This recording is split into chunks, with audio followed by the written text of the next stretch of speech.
Buenas tardes, profesor Juan Carlos. Mi nombre es Giancarlo Delgado de 1101 y este es el primer video de los tres que tengo que hacer de nivelación. Y el primer temática es calorimetría y termodinámica. El primer subtema son las escalas de temperatura. ¿Qué son las escalas de temperatura? Las escalas de temperatura son la manera que tenemos de medir la temperatura en los cuerpos. Y los tres más populares son el Celsius, Kelvin y Fahrenheit. En el Celsius el punto de congelación va de cero, pasa del estado líquido a sólido, y 100 grados el punto de ebullición, que es cuando pasa de líquido a gaseoso. El Kelvin, para que pase a punto de congelación, son 273 grados y para punto de congelación son 373 grados. Para el grado Fahrenheit el punto de congelación son 32 grados y el de ebullición 212.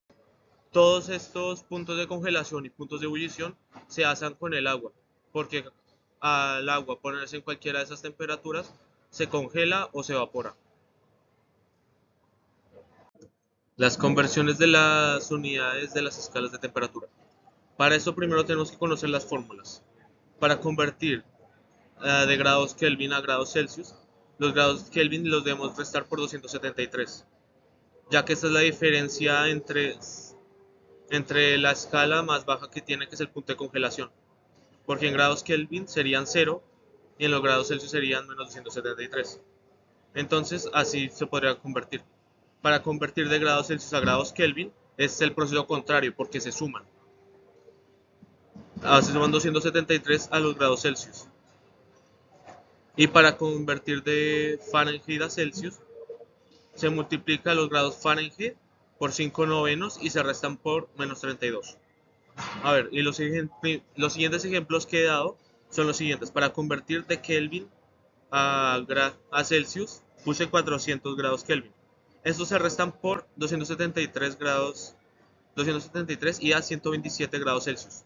Ahora, para convertir de Celsius a Kelvin puse 98 grados Celsius para que se sumaran más los 273 y nos dieran 371 grados Kelvin. Y ahora para convertir en Fahrenheit a Celsius puse 30 grados y ya que está entre el paréntesis 30 menos 32 nos da menos 2, entonces se multiplica por 5 novenos, que esto nos da menos 1.44 y ahí quedan puntos suspensivos, o sea 4 hasta el infinito. El siguiente subtema es la dilatación térmica. ¿Qué es la dilatación térmica? Es como tal el tiempo en que un material o un cuerpo se tarda en calentarse. Por ejemplo, un material, por ejemplo el aluminio, opone una resistencia al calor. Entonces esto afectaría en la velocidad en que ésta llega a calentarse. Otros factores que pueden afectar son la longitud del cuerpo, el volumen, y por eso hay tres tipos distintos. La dilatación lineal, que es básicamente cuando el calor se dispersa en una barra. La superficial, que es cuando el calor se dispersa en un material plano 2D, que podría ser por ejemplo una placa de metal. Y la dilatación volumétrica, que este depende del volumen del objeto, ya que, ya que este se basa en 3D para determinar qué tanto se tarda para calentarse. Y las fórmulas son las siguientes. La variación de la longitud es longitud inicial por material por la variación térmica. Longitud final menos longitud inicial da igual longitud inicial por material menos temperatura final menos temperatura inicial. Longitud final da igual a longitud inicial por material menos la temperatura final menos la temperatura inicial menos la temperatura la longitud inicial. ¿Y estas para qué son? Para determinar la longitud del material. También puede usarse para el volumen, para el material que está hecho y también para el tiempo que tarda este en calentarse. Ahora voy a explicar lo que es el calor específico y el calor latente. Bueno, ¿qué es el calor específico? Es la cantidad de calor que se necesita para elevar la temperatura en un cuerpo. Y esto se hace mediante la siguiente fórmula. Q, que es el calor transferido, da igual a masa, que se representa por M, se multiplica por C, que es el calor específico, y también este también se multiplica por el triángulo con T, que este significa que es el cambio de la temperatura.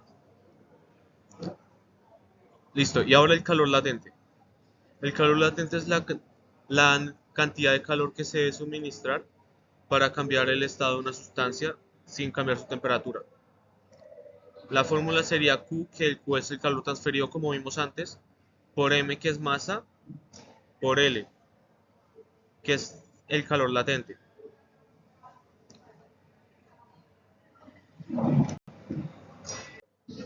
Y ahorita le voy a mostrar un ejemplo de cada uno, del calor específico y del calor latente. Voy a empezar por el calor específico.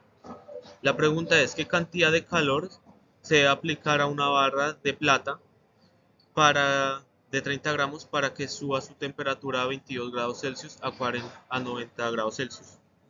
Primero es aplicar la fórmula. Cantidad de calor por masa por cantidad de calor más la variación de la temperatura. Entonces, ya que son 30 kilogramos, lo pasamos a gramos, nos daría 30.000.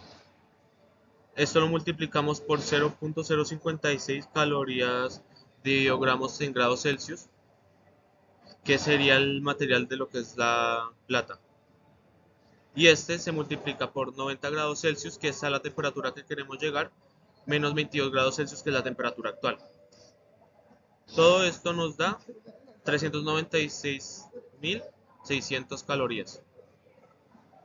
Y ahora vamos por el calor latente. En este ejemplo tenemos 1 kilogramo de hielo que a menos 10 grados Celsius queremos determinar la cantidad de calor que se necesita para convertirle en agua líquida a 10 grados Celsius. Bueno, como en el ejemplo anterior, se aplica la fórmula que es la cantidad de calor igual a masa por calor latente. Listo.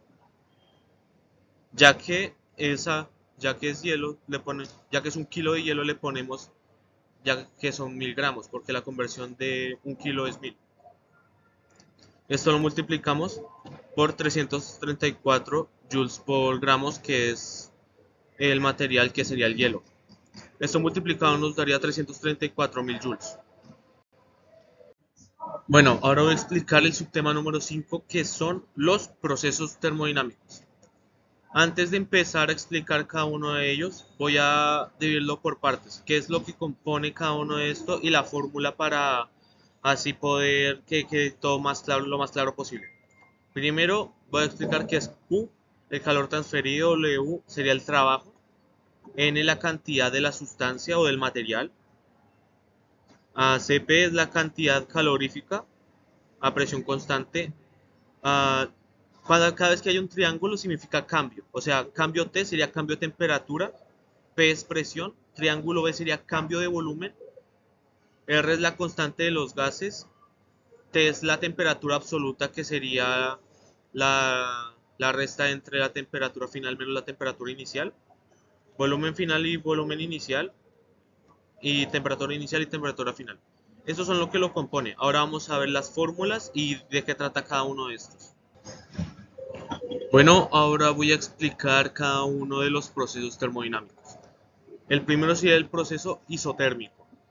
Este proceso se basa en que el volumen del sistema se permanece constante, o sea, el volumen no va a cambiar así cambie la temperatura y la presión. Entonces, al no cambiar, el, el cambio de volumen, o sea que sería el triángulo V, daría igual a cero, haciendo que el trabajo realizado sea nulo. La ecuación clave para este sería que el calor agregado daría igual al cambio de energía interna del cuerpo. Ahora voy a explicar el isobárico. El isobárico es, en este caso, la presión permanecería constante, que en este caso entonces el cambio de presión daría igual a cero y daría que la cantidad de la sustancia por la capacidad calorífica y por las temperaturas. Esto quedaría daría que la presión se mantenga igual y lo único que cambia sería el volumen y la temperatura. Bueno, ahora voy a explicar el proceso isométrico.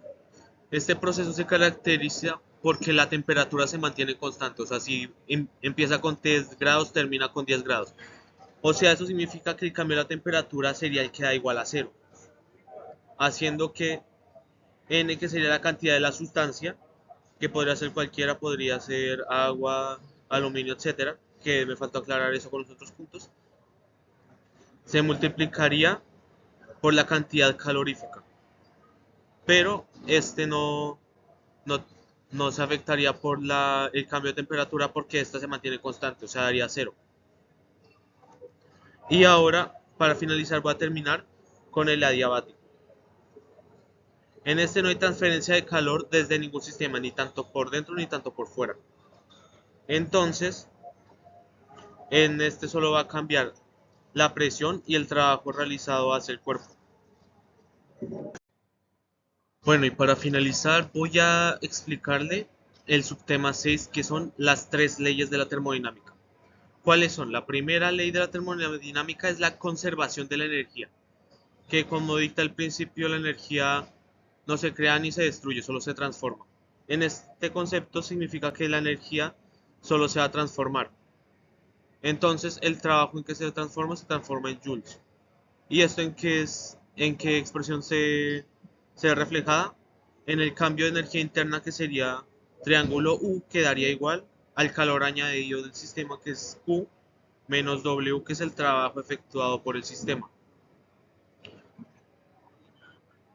Y a ver, la siguiente ley es la segunda ley de la termodinámica, el aumento de la entropía.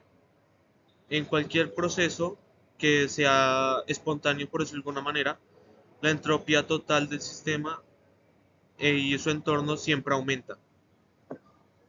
La ecuación es uh,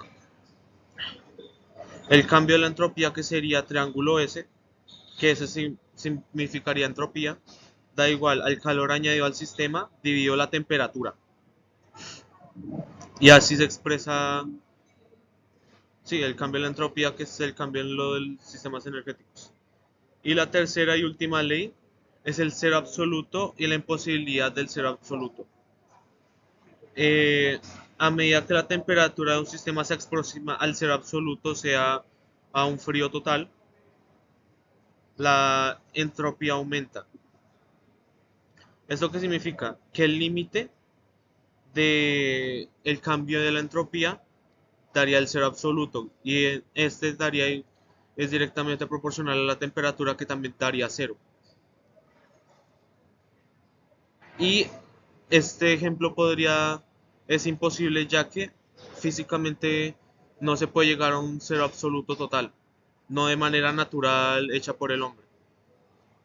En la segunda ley sí se puede aplicar al mundo real, ya que esta se puede efectuar fácilmente en el día a día,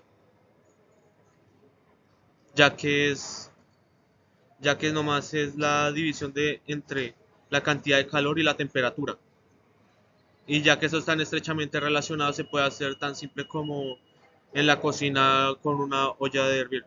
Y ya se podría aplicar esta segunda ley. Y la primera ley se aplica en lo del cambio energético, que también se puede aplicar en la vida diaria, ya que pues el calor añadido que se le aplica a un cuerpo, que se restaría por el trabajo hecho. Listo. Esto ya sería todo por mi parte, profesor. Este ya es el primer video de los tres. Y para finalizar, quiero agradecer su atención y su paciencia que siempre ha tenido conmigo, que la verdad, ya hablando tema aparte de lo de la exposición, quiero agradecerle. Usted siempre ha sido un muy buen profesor conmigo. Y no lo digo como tal, no creo que quiero que usted piense que sea para como ganármela a usted de alguna manera, ¿no? Sino que desde el año pasado siempre ha sido una muy buena persona conmigo. Y lo aprecio mucho, profe.